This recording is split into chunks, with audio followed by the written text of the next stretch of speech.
Good afternoon. We are on the record in 53rd Circuit Court for the Good afternoon. We are on the record in 53rd Circuit Court for the County of Sheboygan. We are providing public access to our docket this afternoon, both in the courtroom and also online. Our first case this afternoon is People of the State of Michigan versus Trevor McLeod. It's file 23-6748FH. Counsel, you want to state your appearance, please? Mr. McLeod, are you present, sir? Yep. You want to come on up to the table here? Honor is all my rights. That's fine. All right. So, Mr. McLeod, this is the time and date scheduled for a circuit court arraignment case having been bound over to this court by the district court. So, you're here representing yourself today, is that correct?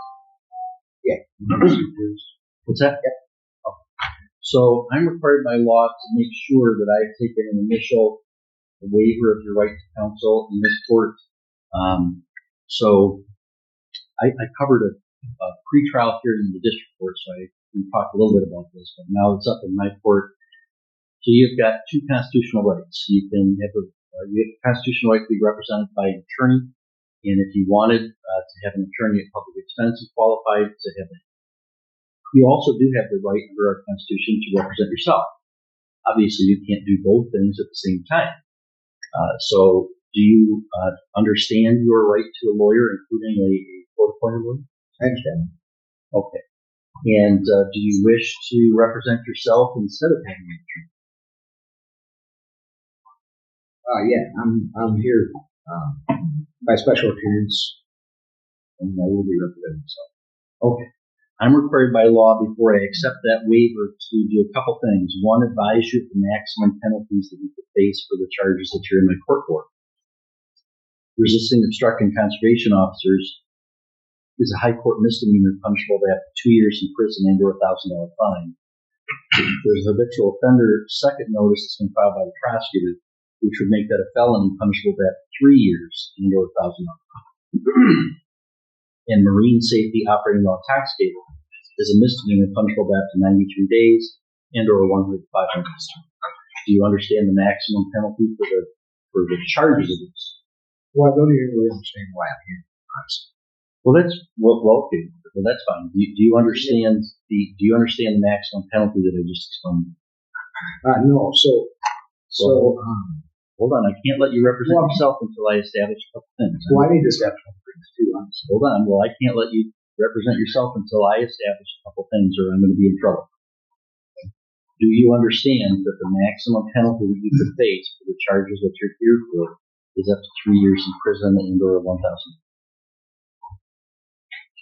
I don't understand the nature and cause of the action against me. So what is it that you don't understand? Do you not understand how long 3 years is, or how much the fine is that I've articulated? Can you tell me what it is you don't understand? The nature and cause of the action against me because the no established jurisdiction. That's not what I'm asking you. I'll let you place whatever objections you want on the record has been filed, I promise you. Okay. Can we just go one step at a time? Is that okay? Sure. Okay. So, one step at a time, I need to establish that you're exercising your constitutional right to represent yourself validly. So for me to do that, somebody might decide they want to do that, and they really don't understand what's at stake. So I have to establish on the record that you do understand. Well, I think you have to establish on the record first that you have jurisdiction. That's been questioned. It was questioned in preliminary hearing. It was never addressed. I'll address that too. Well, it has to be addressed before anything can move forward, obviously. Okay, so you want me to explain to you why I have jurisdiction? Yes. Okay, let's do that. Jurisdiction itself. Sure. This court has subject matter jurisdiction over crimes punishable by more than a year as the court of general jurisdiction of the Michigan Constitution of 1963. The people voted to ratify that Constitution. That is the underlying law of our sovereign state of Michigan. Okay, so is that a jurisdiction under criminal? Or is it? Yeah, it's a criminal charge against you, and I have jurisdiction over that. Okay, so the Constitution of the United States only creates two criminal jurisdictions. One's common law, and one is military tribunal venue under Article 1, Section 8, Clause 17 of the Constitution, which leaves you criminal jurisdiction to do that. You're not in federal court. It's not a federal crime you've been charged. You've been charged with violating the law of the state of Michigan. And Hey, what's going on over there? What are you doing, sir? I'm trying to make sure that this is going live. It's not happening. There's something messed up with your film, and I'm trying to straighten it out. I was just checking to see if it was recording or not. Sit down. Sit down. You're disrupting the courtroom. Sorry, sir. It's live. Any more disruptions, I'm going to ask you to leave. So, common law, You're in a state court. You're charged with violating a law of the state of Michigan. is that a statutory jurisdiction? What is it? Yeah, it's a statute. And this court is duly authorized under Article 6 of the Michigan Constitution. So that's my jurisdiction. Okay? So now I need to make sure that you're establishing your right to represent yourself. So do you understand the maximum penalty that you face if you're convicted as charged? 3 years in prison or $1,000 fine. Well, I have another question because statutory jurisdiction doesn't exist under the Constitution. So, in order for me to defend myself, could you please tell me where the published rules of conduct are for criminal statutory jurisdiction, or where I can find the nature and cause of this jurisdiction, or how this information exists? No, I don't even understand what you're saying. So you're saying this is a statutory jurisdiction under what? The statutes of Michigan, correct? Mr. McLeod, I've told you what my jurisdiction is. General jurisdiction. The people of the state of Michigan voted to convene a constitutional convention in 1961. Sure. There was a constitutional convention in 1961 and 1962. They proposed a state constitution. The voters of the state of Michigan ratified that in 1963. Article 6 establishes the judicial power. And the circuit court is a court under that judicial power, Article 6 of the state constitution. The legislative power is exercised by the House of Representatives and the state Senate. They have passed statutes that the governor has signed. The prosecutor's office is alleging that you have violated those statutes. And so you're here in my court. I have subject matter jurisdiction over those crimes. I have personal jurisdiction over you because you've been alleged to have committed them in our county. That's my jurisdiction.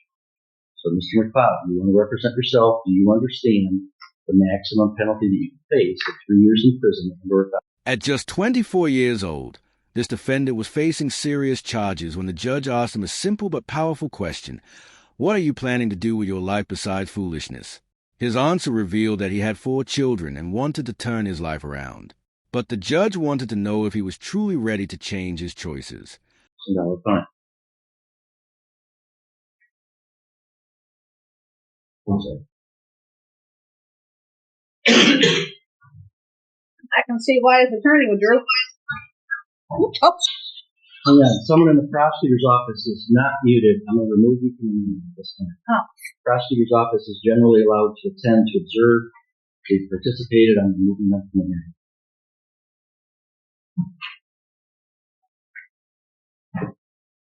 Mr. McLeod, do you understand the maximum penalty that you face?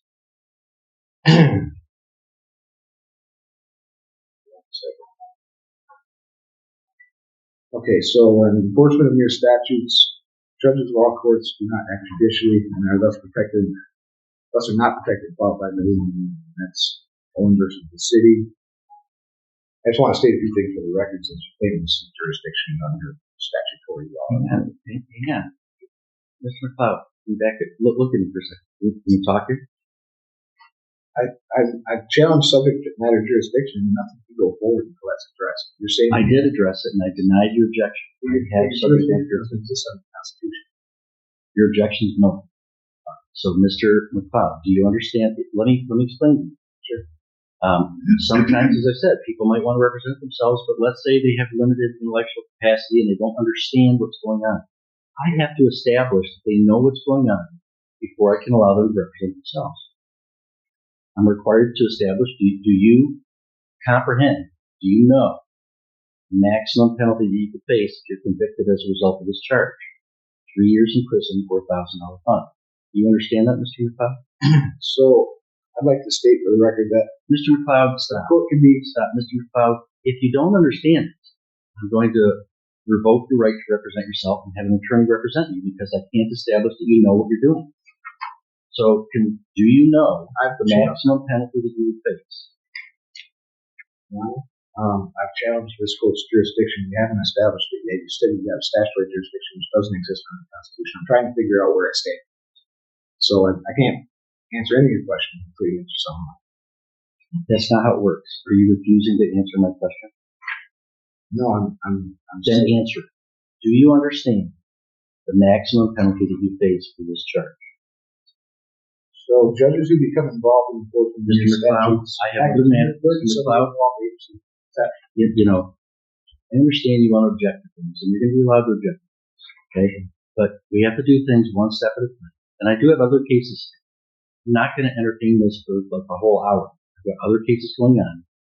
If you want to dig in your heels and just make this real complicated or real difficult, we could do that.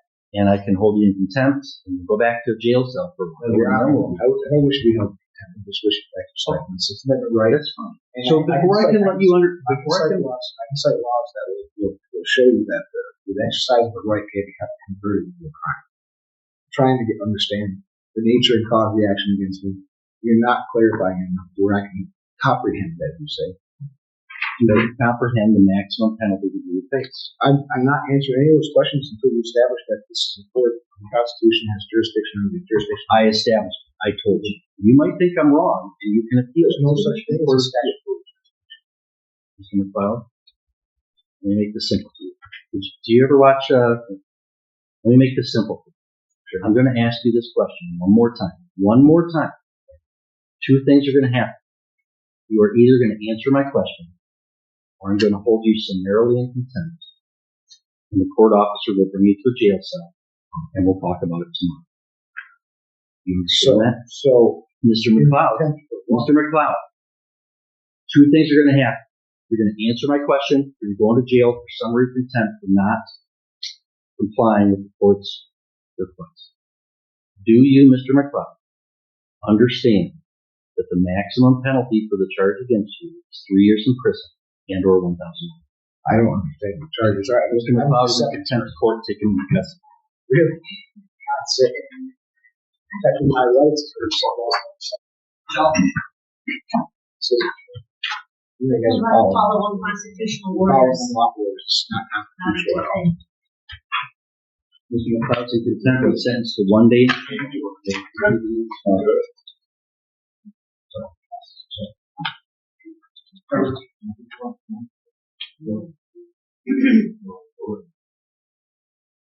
Mr. McLeod, your sentence is 1 day in jail. We'll reconvene tomorrow and get you This is notice. about the Constitution. There's nothing wrong except the question of exercise my rights. Good morning. We are on the record in the 53rd Circuit Court for the County of Sheboygan. We are providing public access both in the courtroom and also online.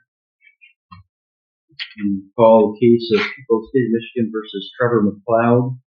It's file 23-6748FH.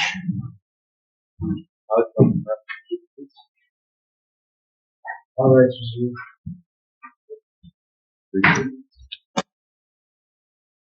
Well, Mr. McLeod, we were here last time and tried to conduct the arraignment, and we ended up being held in contempt, and so we're continuing the arraignment today. So let's try again. All right, so Mr. McLeod,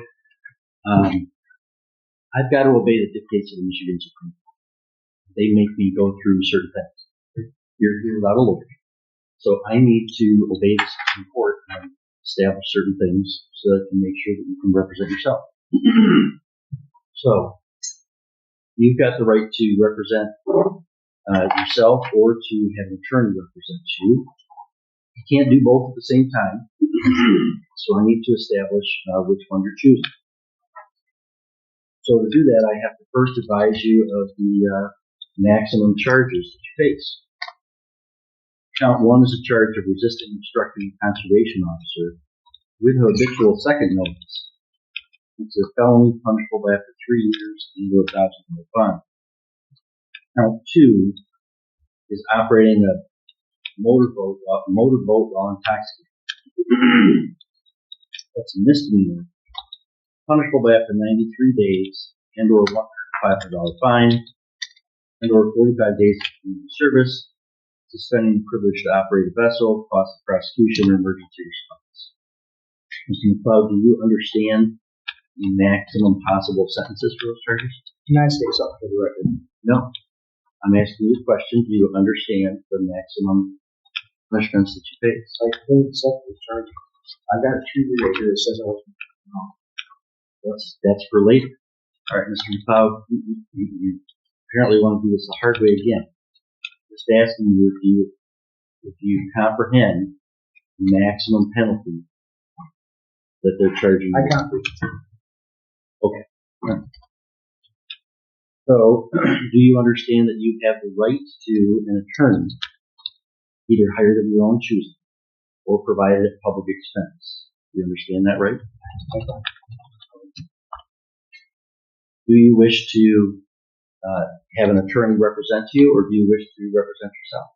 I'm presenting myself here by special invitation as opposed to general agreements or lack of subject matter jurisdiction because of 1836 Treaty of Washington, which was further codified in 2017.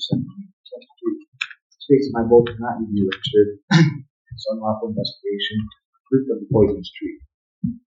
Okay, so you wish to represent yourself in this. I'm presenting myself. And has anybody promised you anything or threatened you in any way to get you to waive your right to an attorney, or you do your own free choice? It's not a choice. Oh, you mean that you're not choosing to be here because of the charges? I just mean so nobody's like making you give up your right to an attorney.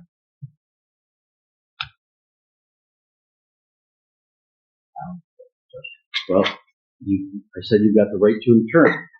You don't want to have an attorney. Is that your choice, or is somebody like pressuring you to not have an attorney? With pressure to be here. That's not what I asked. Is anybody pressuring you to give up your right to have a lawyer? No. Okay. See, I'm not asking you trick questions. I promise you. It's not a trick question. All right. So I'm also required to make sure that you are doing this with open eyes and that you understand the risks of self-representation. So as you found out last time, this court has procedures that this court will follow. And when people refuse to follow them, there will be consequences. If you're representing yourself, you're going to be held to those same procedures just like a lawyer. Do you understand that? Comprehend that? I comprehend this court that it wants to violate the process. So That's not what I asked you. Okay. Do you comprehend that I'm going to hold you to the same standards of procedures that I would to an attorney? I don't think that's how it should be done. Because case law says that people can deal with it themselves. Well, they don't. I mean, I try to work with them as I am with you. I can promise you I don't have these types of conversations with lawyers at the agreement because they know what they're doing. So I'm trying to give you a little bit more leeway. But you have to follow the procedures as they are dictated by the Supreme Court and court rules and as I say them. Not what you think they ought, but what I say they are. Do you understand? I don't understand. I comprehend. Okay. All right. Now, because of that, attorneys have had to be licensed to understand those rules and have leave from the law school where they've spent 3 years studying those rules. And so there may be things that they're aware of that you may not. So when somebody represents themselves, there may be a defense to the charge where a lawyer might recognize that defense and present it, and somebody representing themselves might miss that defense. So when you represent yourself, you take the risk of that happening. Do you comprehend that?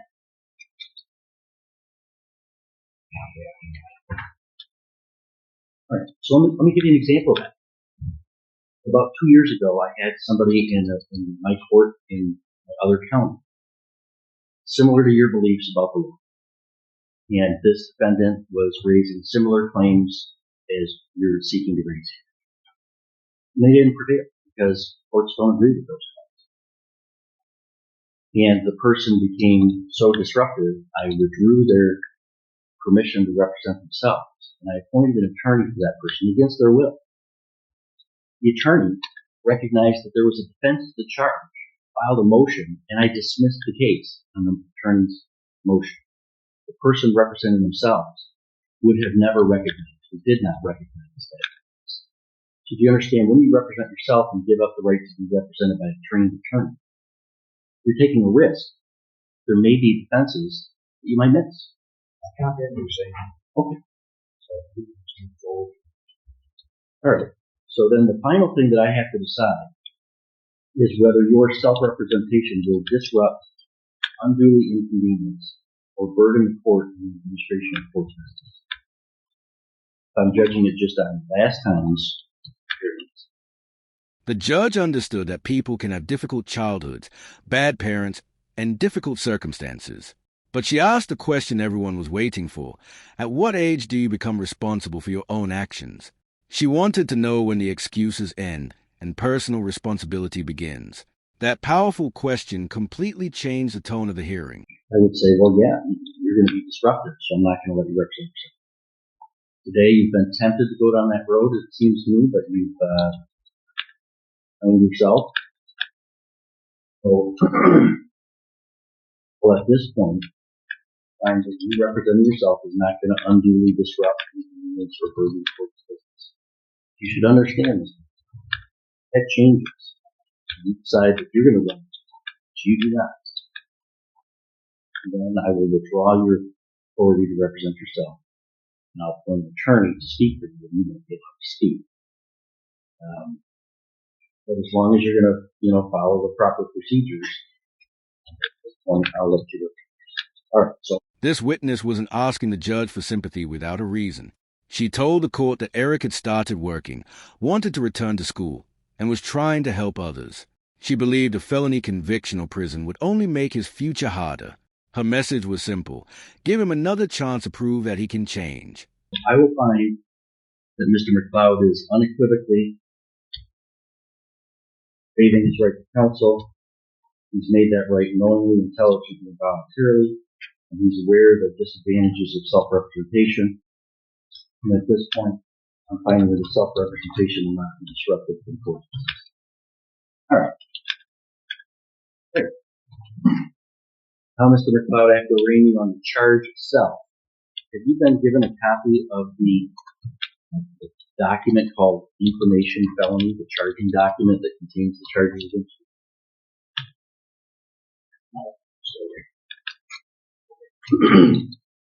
You would have the right to have me read that document in full on the record. Do you wish me to do that, or do you want to waive the reading of the information? I guess procedure. Okay. So count one charges you with resisting obstructing conservation officers. And it alleges that you did knowingly or willfully obstruct, resist, oppose, assault, beat, or wound C.O. Layston Phelps, an officer appointed by the Director of the Department of Natural Resources, when said person was making an arrest or search contrary to Michigan law. That's normally a high court misdemeanor, punishable by 2 years and or $1,000 fine. There is a habitual offender second notice, indicating that the court should take notice that you were previously convicted of a felony or an attempt to commit a felony in that on or about February 12th, 1996. You were convicted of the offense of larceny from a motor vehicle, violation of Michigan law, 53rd Circuit Court for Sheboygan County. Therefore, that increases the maximum penalty to 1.5 times, meaning that resisting obstructing charge is punishable by a maximum of 3 years and or $1,000. Count two, marine safety operating while intoxicated, alleges that you did operate a motorboat on the waters of the state while you were under the influence of alcoholic liquor contrary to Michigan law. That's a misdemeanor punishable by 93 days and or a $100 to $500 fine and or 45 days community service. Court can suspend privilege to operate vessel 1 year to indefinite, and the court can assess the cost of prosecution or emergency response. All right. Mr. McLeod, how do you wish to plead to those charges? You can either plead guilty, not guilty, or you can stand mute. I don't agree with this.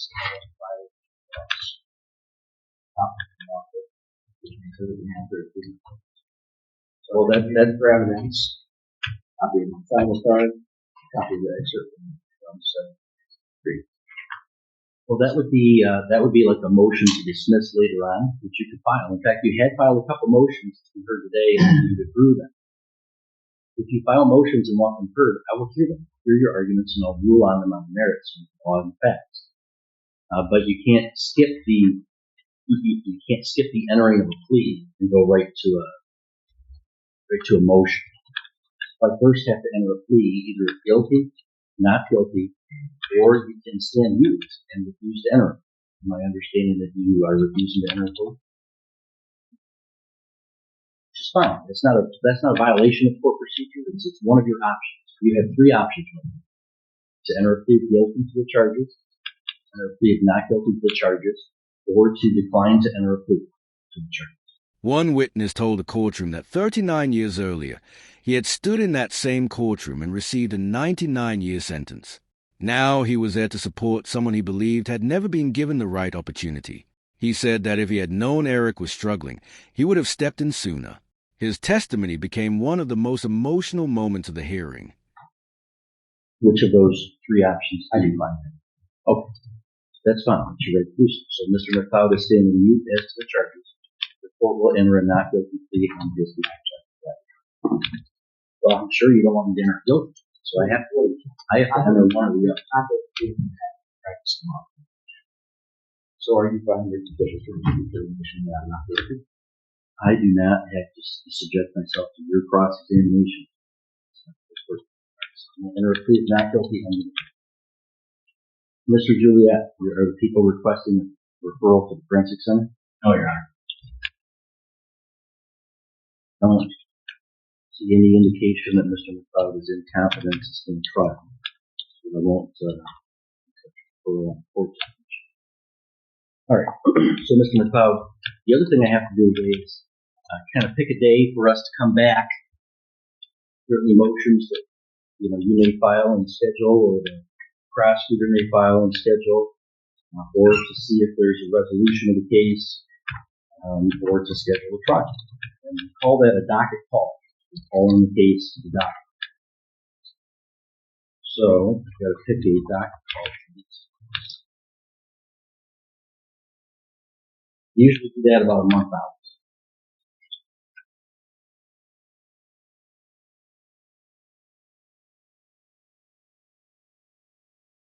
I'd like to have you come back Tuesday, February 6th at 9 a.m.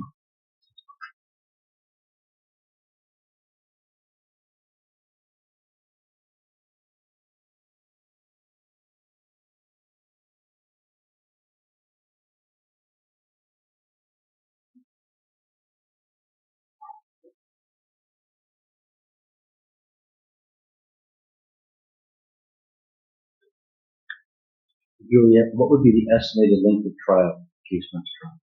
1 day.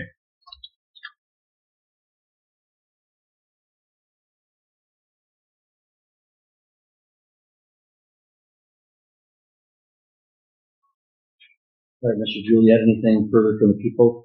I received an email yesterday from Mr. McLeod. It appears to be a positive motion. I would say suppress the evidence.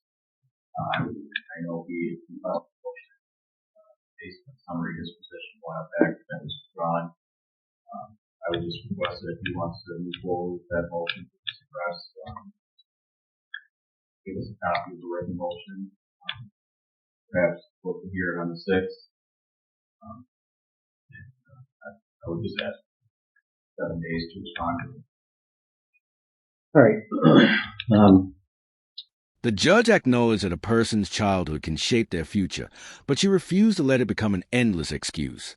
She asked a powerful question: does responsibility start at 24, 30, or 40?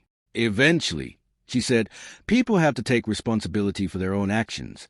The courtroom suddenly became completely serious. So, Mr. McLeod, I've done everything I need to do today in terms of determining whether you can represent yourself, advising you the charges, entering a plea, and scheduling our next court date. You can feel free to file any motions or objections that you want to have heard on that date. I can't rule on things orally on that regard. It sounded like today you wanted to tell me something. Standing before the judge, Eric explained why he believed he deserved probation. He said his children were everything to him and had helped change the person he was becoming. After spending months incarcerated, he told the court that he had learned his lesson and wanted another opportunity. His emotional plea was about becoming a better father and staying out of prison. Or treaty and things like that. You might be right. I don't know. But I'd have to review your written materials. I'd have to review your argument. I'd have to hear from both sides and then make a decision. We can do that on the 6th if you file the motion. Notice that to be heard. Is there anything further for purposes of the arraignment stage? I'll never have the motions here.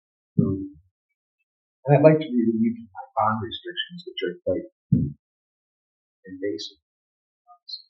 Well, you filed a motion to review those, and then you withdrew your motion. So on to accept it. I mean, I guess I could make one exception to that, but the court rule does allow bonds to be reviewed at any time. So I do allow oral motions to review. So if you want to talk about the bond conditions right now, I think they're very restricted. I think they're a violation of due process. That they're unnecessary to prove to show up for a definite public.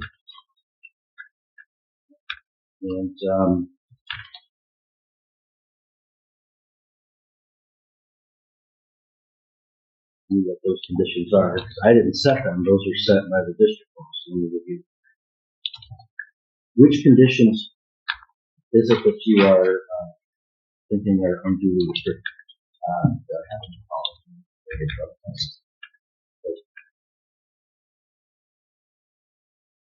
Is that the only condition you're seeking to have removed? It's really the only one. Well, not being able to leave the state and say to you,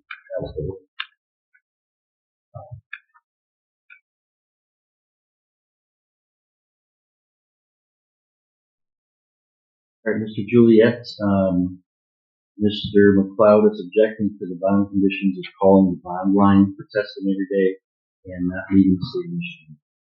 Any response? If he works out of state, I have no objection to that. As far as the bond line, I mean, this is an alcohol-related offense.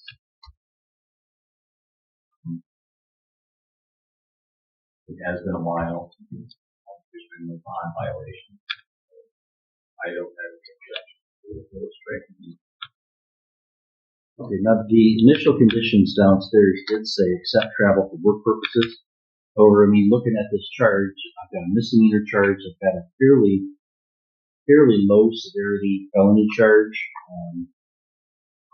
So I mean, Mr. McLeod, if you didn't show up for court, that would be a problem. But if you wanted to, go to another state for work, or frankly for any other reason, I'm not sure why I would care about that. I don't think this is the kind of case where you pose a flight risk. So I am going to amend the bond conditions to remove online requirement.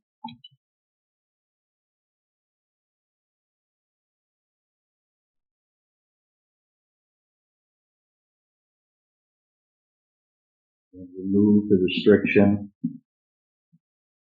on out-of-state travel.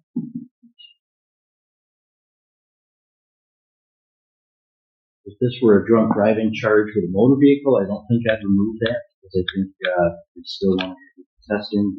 I'm really not too worried you're going to be operating a motorboat right now, anyway. So I'll grant that request, Mr. McLeod, and remove those two bond conditions. The court will enter an order, so you don't have to present one to us. That's what changes. Further for today, Mr. McLeod? Okay, we'll see you on the 6th. If you do want your motions heard on an earlier date, you can contact the assignment clerk and see if there's a date we can get you. All right, good. All right, good morning. We are on the record in the 53rd Circuit Court for the County of Sheboygan. And providing public access, both in the courtroom and also online. First up, we've got the case of State of Michigan versus Trevor McLeod, file 23-6748H. Mr. McLeod, good morning. Sir, would you step behind the bar, please? He's got counsel. He's not a licensed attorney. We have Sir, step behind the bar, or you're going to be taken into custody. You're not an attorney, so gather your things and step behind the bar. You'll be in a minute.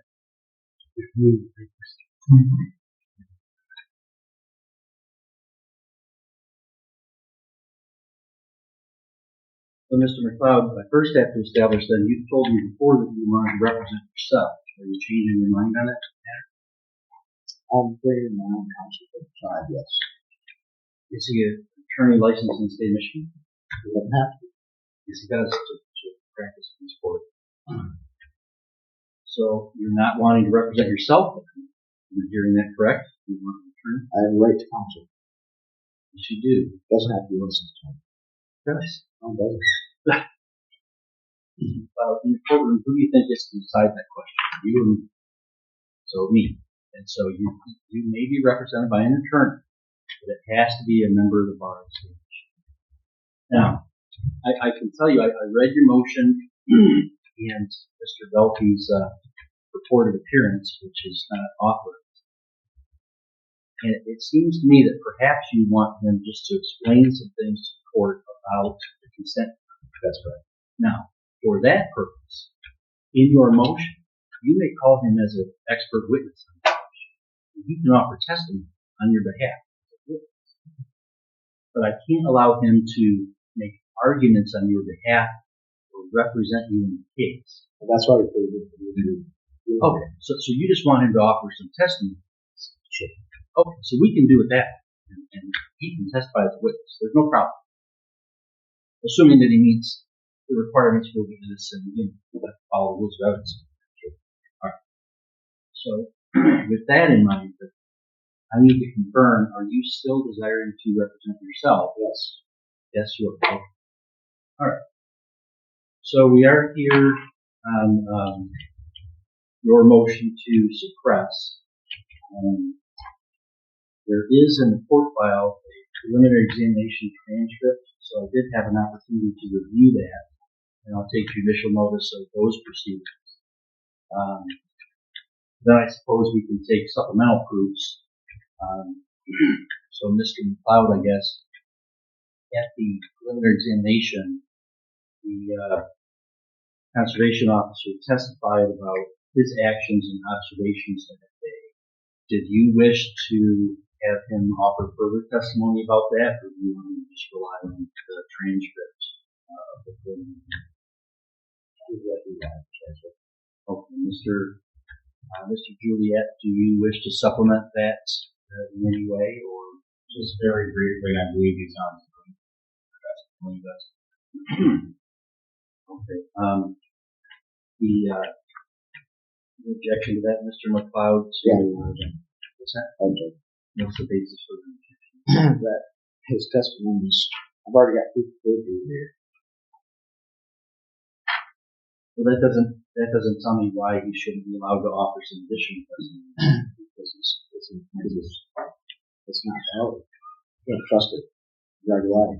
He's what? He's lying.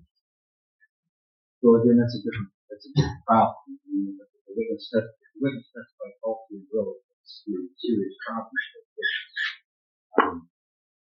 But the prosecutor's saying they want to offer some additional testimony by the correction officer. So I'll allow that. And then you can cross-examine them and then you can